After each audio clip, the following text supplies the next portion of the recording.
Hello and welcome to another video of mine. In today's video, we are going to be taking a look at Nitho's Hexagon Wireless Controller, which is compatible with PC, iOS, and Android, as you can see. Now, as all my videos go, I'm first going to read out the information that is already on the box, that is. So here we have some information about the controller, like it's got an ultra light motor vibration. It's got analog triggers, wireless Bluetooth 5.0, and the fact that it's lightweight. It's also got RGB LED light effects, as you can see in the picture here on both sides of the controller, and you've got this nice matte finish. It also says it's got 9 hours of no stop playing. I don't know if they meant non-stop, but it's just written no stop. So here you have the brand's name, Nitho, and here you have the model's name, Hexagon Wireless Controller. Why Hexagon? Because, of course, of the design. At the bottom, there's not much information. On this particular side, you only have Nitho, and on this side, you have the controller's name, which is Hexagon Wireless Controller. But towards the back, you have a lot of information. Now, you have information about the interchangeable switches or buttons here. So there are a lot of them. There are a lot of moving components here. So you can truly customize this controller. That's one of the features that stands out. So there are interchangeable D-pads, mini sticks, triggers, and even analog triggers that you can actually interchange. So that's really great. It says it has enhanced ergonomics. Well, we'll find out in this video as to how it stands up in terms of the ergonomics. Now, this is what the controller looks like with all the moving parts or moving components. We are going to unbox this, and I'm going to show you what this looks like overall. So with that said, let's get started, folks.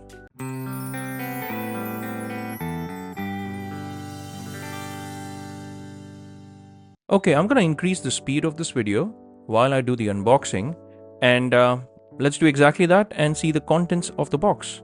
So let's take off all the seals that are there. So as you can see, this is a brand new unit. Now, I made a complete mess out of the box, but hey, that's okay, since we're going to use this. Stop! Are you facing a problem with the product? Well, that's something that stands out as soon as you open the box, but that's some paperwork for you. Now, here you have some interchangeable items like the analog sticks. You have many options there. This is a mobile holder as well. So you have a mobile holder included in this as well, should you want to play on your mobile phone. That's a good thing because this is compatible with iOS and Android. This is the interchangeable D-pad, which looks pretty nice. And I think I'm going to change that immediately. There are the triggers. And here you have a USB Type A to Type C. And the cable is pretty long. So the length is pretty decent. And here you have the controller. The controller looks fine. It is not bad to look at. This is a hexagon design right in front, and some people may like it, some people may not. There are pros and cons as far as the design goes, and I'm going to talk about that a little further down in the video. Now, the controller itself is very light. Now, that may seem to be a good thing or a bad thing. I reviewed a controller called Ant Esports controller a few days back, and that was pretty heavy compared to this. Now, this D-pad that I was talking about looks pretty good. That's probably going to be one of the first things that I actually changed. So here you have many buttons like a capture, share, options. You even have a turbo button here. The usual suspects, X, Y, A, B. You have got the left and right triggers as well. These are supposed to be pressure sensitive, so we're going to test that out as well. And you've got a couple of buttons at the back, the placement of which I didn't really like, and I'm going to comment on that as well. There's that mobile holder as well, a USB Type-C to charge it. What's missing here is the headphone jack. Now, unfortunately, that's missing. I would have preferred to have a headphone jack. So this is what the controller looks like, and these are the contents of the box. So this is my quick unboxing experience that I've shared with you. Here are some of those examples that I was talking about. I'm going to put them on, and I'm going to quickly show you how it looks with all these interchangeable parts. Of course, the first thing that I wanted to try out was take the interchangeable buttons out, replace it. I really like the replacement D-pad because it kind of gives it a cool look. It's got this matte and glossy black finish. So all you got to do is just stick it in there and you're good to go. So the same thing I'm going to do with these left and right analog sticks as well. I'm going to go ahead with this button type pattern. Now there are other options as well. There is a squarish rectangular kind of an option as well. I didn't choose to go along with that. Here I would say I'm more of an old school guy, so I just want the feel of my other controllers. I'm more comfortable with that. So these fit right in, and here you can take a look at how it looks after you have changed the D-pad. So like I was saying, there are so many options here of the right and left analog sticks. You've got 3 options in fact that you can choose from there. You also have paperwork. I always recommend not to throw the paperwork away because there's important information there. Now in this case, there are some stickers in here as well. As you can see, it's nice of them to give these stickers as well. And yeah, you can go through the paperwork, but what is even more important is to scan a QR code that is in there, and I'll show you that in a bit. Here you have that. Scan this so that you can download the manual that you will get by scanning this, because all the information about how to connect the controller, etc., are there in the manual. Let me show you a sample of that manual. So here's a sample of that manual that I was talking about. It's a quick start guide, manual, whatever you want to call it. So you've got the specifications listed here that it can actually work with PS4 as well. I mean, it supports any version of PS4 and PS3 consoles. So technically this should work with your PlayStation 5 as well, because you should be able to play PlayStation 4 games on your PlayStation 5. So it has a gyro support as well. So it's got 6-axis gyro function, as you can see, and you can calibrate all of this later on. You can go over to Steam, you can go over to your controller setup in your respective games, and you can calibrate it later on. I'm not going to go through all that process, but you can do that. The manual clearly states that you can. Here, how do you connect to your PC, iOS and Android? That is also stated. So this is important. You've got to press the N button and the share button if you want to connect it via Bluetooth. This supports Bluetooth 5.0, so the connection is seamless. It's pretty straightforward, and you should not have any problems with it. You also have some light effects that I'm going to talk about. This is the QR code that you need to scan to get here. Okay, let's talk connections now. The first connection that I'm going to have on this controller is to my PC. So all you got to do is just go over to your Bluetooth devices, and you've got to add a device.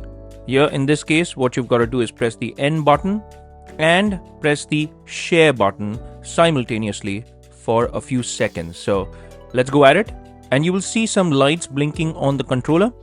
Now this is when you know that this is in pairing mode. So as soon as your lights start blinking, it will show up as a wireless controller. What you've got to do is just click on it, and voila, you are connected. So the connection process on your PC is seamless, as simple as that. Let's take a look at how you connect with an iPad. Connecting to the iPad is similar to connecting to your PC. What you've got to do is just go over to Bluetooth settings on your iPad, and again hit that N button and the share button for a few seconds. Lights start popping up, meaning that you are now in pairing mode, and this will now show as DualShock 4 wireless controller. And all you got to do is just select that option, and you're good to go. You're connected. So the connection process on iPad is also as seamless as it is on your PC. And now let's finally connect it with my PlayStation 5 as well. Now the easiest route that you can take to connect with your PlayStation 5 is via the USB-C. So the USB-C cable that was provided in the box, just connect it to any of the USB ports. The one that I've connected to my PS5 is the front USB Type A port. And here you can see, you can clearly play this with your PlayStation 5. Now let me remove the Type-C cable because you're still going to be connected, and this is the easiest way to connect. So I'm not connecting by doing that N button and share button and connecting via Bluetooth, but I just connected via the USB-C. And even if you take the USB-C cable out, you don't need to keep you don't need to be plugged in. You can just take it out, and you can play PlayStation 4 games on your PlayStation 5 wirelessly, as you can see. So not only can you control the menus, but you can actually get into a game and start playing as well. I'm just going to show you one small example of a PlayStation 4 title. This is a PlayStation 4 game. As you can see, the left analog stick is working fine, jump working fine, no input lag, and this works seamlessly. In fact, Not just this title, but you can play any PlayStation 4 title on your PlayStation 5. But please note, PlayStation 5 games will not work with this, so that is something that you have to keep in mind while connecting this with your PlayStation console. So I've shown you PlayStation 4 gameplay. Now let me show you an iPad gameplay here. So I have connected this with my iPad, as you can see, and you can clearly play any game using an emulation software like PPSSPP. I mean, when I say any game, disclaimer, any game that belongs to PSP. So this PPSSPP app lets you play PlayStation portable games, God of War, Chains of Olympus being one of them, and you can clearly see that the controller is connected. It works seamlessly just like it did with my PlayStation 4 game. So there have been no issues that I found while playing Chains of Olympus through the PPSSPP app on my iPad. Now let's finally take a look at the PC gameplay as well. Well, technically you can connect it with any iOS device, be it an iPad or an iPhone as well. I'm not going to show you a sample of an iPhone game, but in theory you can connect it through Bluetooth and play any iOS game that is on the App Store. Now similarly, you can do that with Android phones as well, because this will connect via Bluetooth. You can connect it with any Android mobile phone, and this is what the mobile holder looks like when you connect it, and this is what your phone will look like when it's placed on that mobile holder, and you can play on your mobile phone using the Nitho Hexagon Wireless Controller. Finally, I have it connected with my PC and I'm playing Assassin's Creed Odyssey, as you can see. And it works seamlessly. I'm just going to pan the camera around. The right analog stick works fine. I'm just going to show you a sample of the left analog stick as well. Even the left analog stick works fine. All buttons work fine basically. I'm just going to press a few and just show you that there is hardly any input lag. So you're not going to face an issue of a lag when you're using this controller. Let's use that R1. Bang on. It does not have any lag. As you can clearly see, I'm just pressing it in front of you so that you see the real world experience that I'm getting right now. Let's press the other trigger as well and see how that performs. So this is your R1. Let's press R2 now. And there you have it. So it connects seamlessly, and you can even press the buttons at the back. That's what I'm doing right now. There are two buttons behind it, and if you keep on pressing that, you can actually use the same function as R2. You can calibrate and change the buttons around as well. So that's an advantage that you have with this. And plus you have a turbo button as well. So if you press a turbo, it'll keep on attacking. So that option is also available. So overall, it connects seamlessly with a PC as well, as you can clearly see. Now let me finally show you some tests and then conclude this video. One of the things that I will recommend that you do when you get any controller, not just this one, is head over to a website called hardwaretester.com so that you can test all the buttons of your controller. Now, this controller claims that it has pressure sensitive triggers. So this is one of the sites where you can actually test out the pressure sensitivity. Now, generally, if it's not pressure sensitive, the values will be either 0 or 1, not anything in between. But when I press this R2 here, you would see that the values are in between 0 to 1, which means that this is pressure sensitive. However, what I was actually concerned about was the lights blinking when I was pressing R2, because generally when I test out controllers, this doesn't seem to blink. Now, what do I mean by that? I'll show you in a bit when I press the left trigger as well, but when I tested out my Ant Esports controller, and the review of this is also on my channel, when I pressed both the L1 and the R2 triggers, it did not blink this way. So the color gradually changes from white to black when you press those triggers. Let me also confirm the fact that although this was acting in a weird way here on this hardware testing site, but when I was playing this on my PC or on my PlayStation or on my iPad, I did not have any issues with the R2 trigger. So here when I'm pressing the L2 trigger, take a look at how that gradually changes the color of the trigger. It's gradually changing, yeah? It's going from white to black. And even the values, they're not flickering. Unlike the R2 trigger, when I press the R2 trigger, the values seem to be flickering.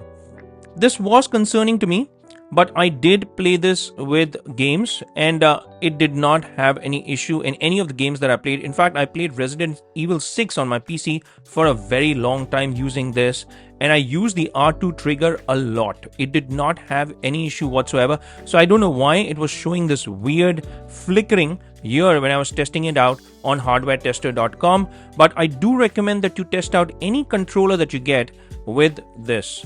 And of course, you can head over to Steam as well. You can test out the gyro out there, because Steam also gives you an option to test out the gyro and calibrate your gyro in Steam. So you can do that as well. Maybe I'll make a separate video about it in the future.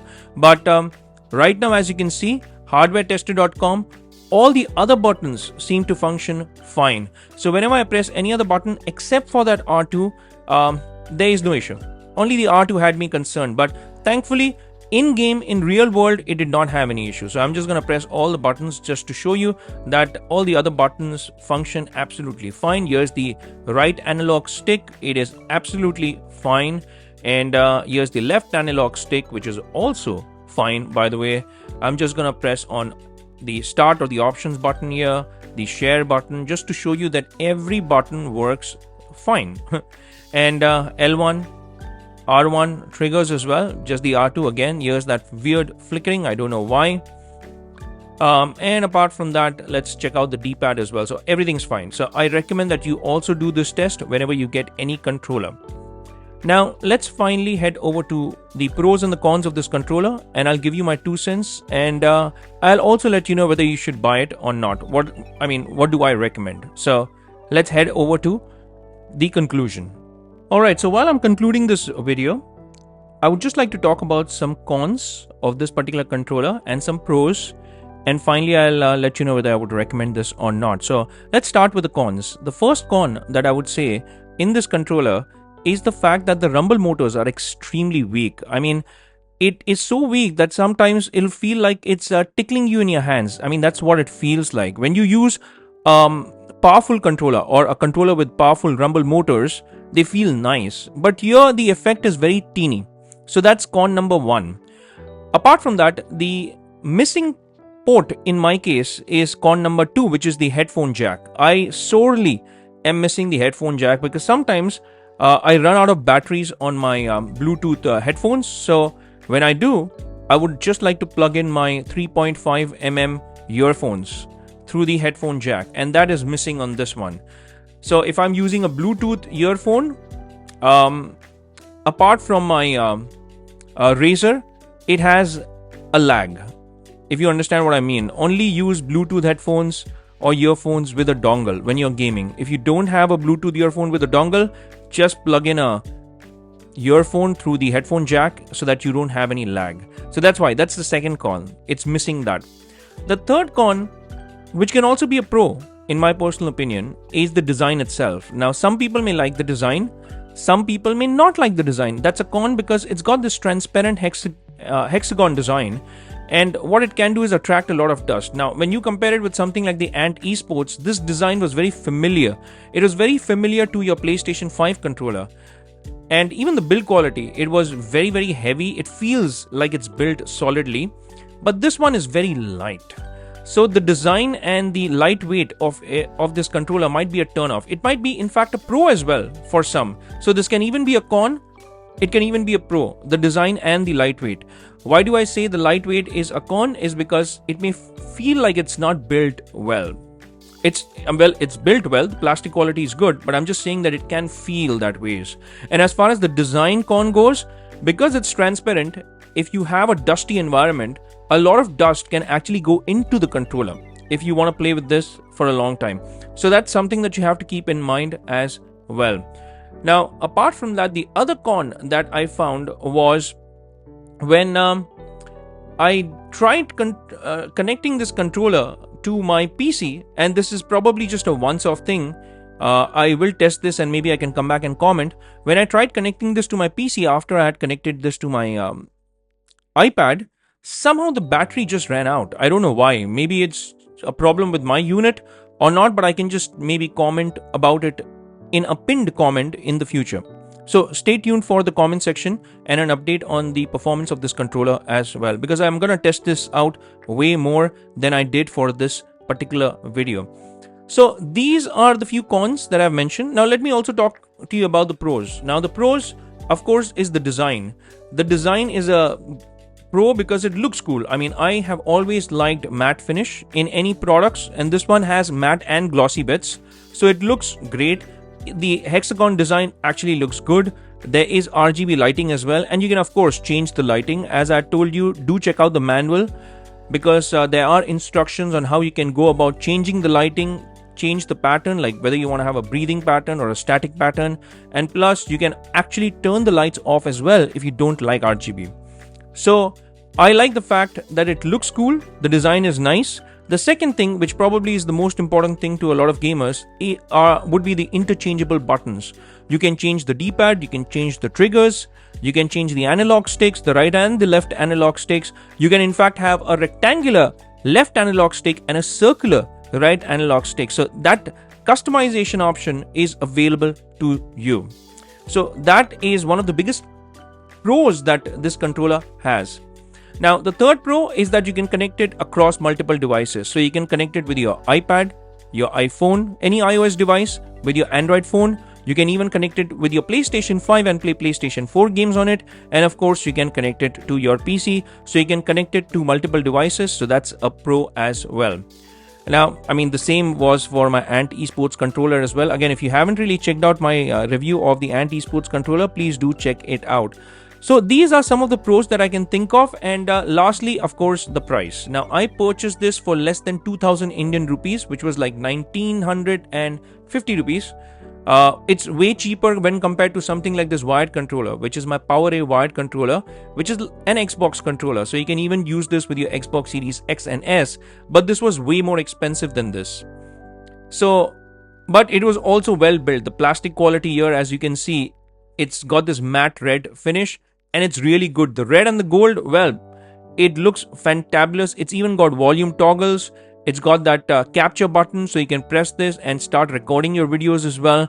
So there is a lot that you get with this controller, although it's wired, but it's very, very good quality. It's built solidly. The rumble motors are very, very good.